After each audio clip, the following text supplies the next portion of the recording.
Hello everyone! In this video I will be demonstrating how to delete a Discord server.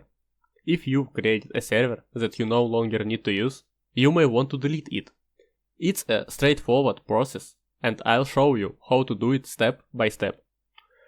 First, open the Discord app or software and navigate to your server.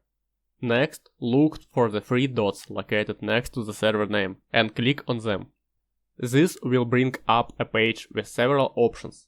Scroll down until you see settings and click on it. Once you're on the server settings page, you'll want to find the overview option. It should be at the top of the settings subsection, but it might be located somewhere else for you.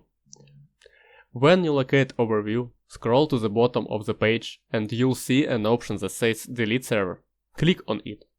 A pop-up window will appear asking if you're sure you want to delete the server. If you are, click yes, and the server will be permanently deleted. There is no way to recover it once it's been deleted, so make sure you're certain before proceeding. That's all there is to it. I hope this video has been helpful. If you have any questions, please leave them in the comment sections, and I'll do my best to answer them. If you found this video helpful, please like and subscribe for more content like this. Thanks for watching, and I'll see you next time.